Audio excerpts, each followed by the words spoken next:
We want to talk about architectural observability, a concept that we pioneered and how it relates to solving technical debt, especially architectural technical debt that allows you to address resiliency, scalability, and engineering velocity. First, technical debt is a $1.52 trillion problem. Hopefully, I don't need to convince you of it. Of course, technical debt means many things to many people. We will address this ambiguity in the next few minutes. So without dealing with technical debt, every application means modernizing every 5 years or so.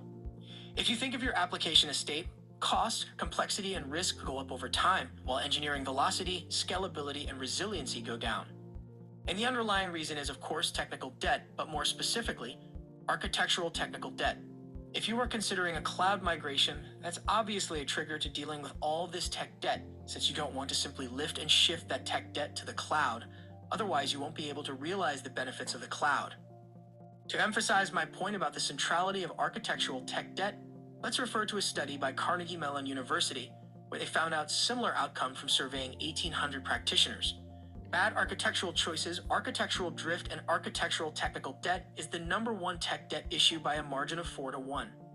Furthermore, Gartner came to the same conclusion last year, that 80% of technical debt will be architectural technical debt. And the reason is quite intuitive. In the race to release features, what gets sacrificed is the architecture. Moreover, it's not something that can be fixed in one line of code. There is no quick fix for it. Which brings me to the ecosystem overview. There are different types of tech debt and different tools that address each. Code quality tools deal with code quality, not architecture.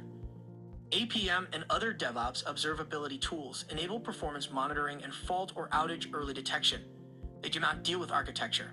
Software composition analysis tools identify open source components and map services, components, and their interdependencies, as well as third-party vulnerabilities and aging frameworks. These are important sources of tech debt, but that's not the architecture. Which brings me to the missing piece, the architecture. The ability to understand it, its modularity, complexity, and drift. That's where vFunction fits in. A good way to think about it is that architectural observability enables shifting left for resiliency. APM tools identify performance issues before a disaster. They identify and alert when a disaster occurs, and they focus on symptoms. We think that the best approach is to complement APMs with architectural observability that may use the same data sources but apply a different layer of intelligence to focus on the fundamental architectural issues that, if addressed, will prevent outages and performance issues in the long run, thereby shifting left, focusing on the underlying root cause and not on the already occurring performance issues. This brings me to what is conceptually architectural observability. In a nutshell, it is the enabler of continuous modernization. Technical debt accumulates over time, and architectural technical debt accumulates exponentially.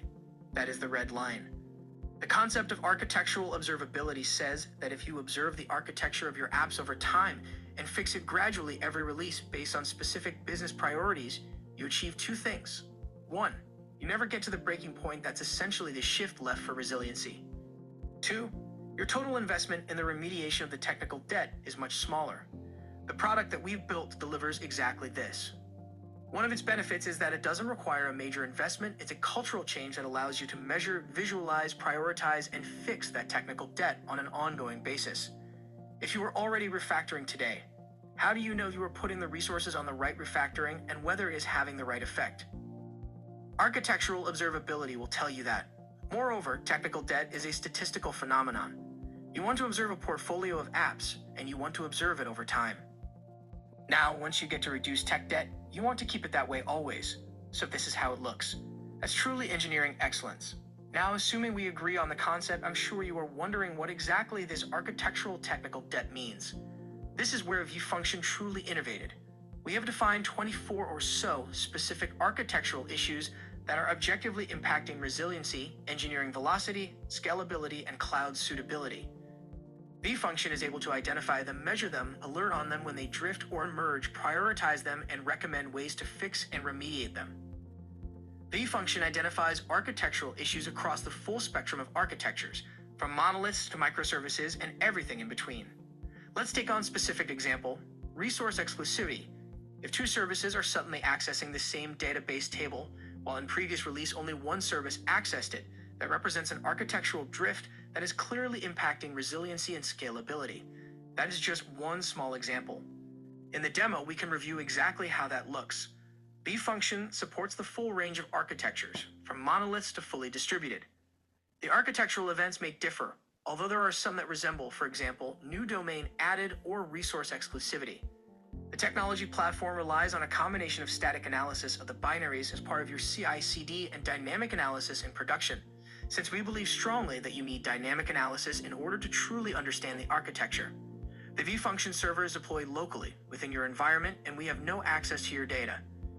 So the static and dynamic data that is collected is fed into the vFunction server, where the data science and machine learning enable 5 core capabilities.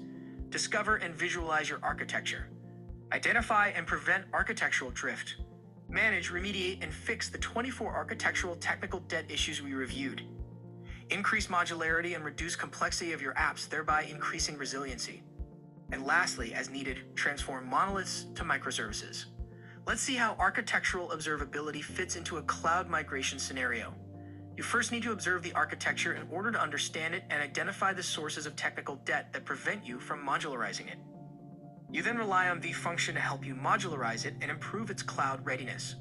Then you leverage vFunction to automate the microservices creation by letting it extract code, generate APIs, and upgrade frameworks. We use OpenRewrite for that last piece. Then once you have distributed architecture on the cloud, you want to monitor drift, remove complexity, and prevent these services from becoming bloated monoliths again.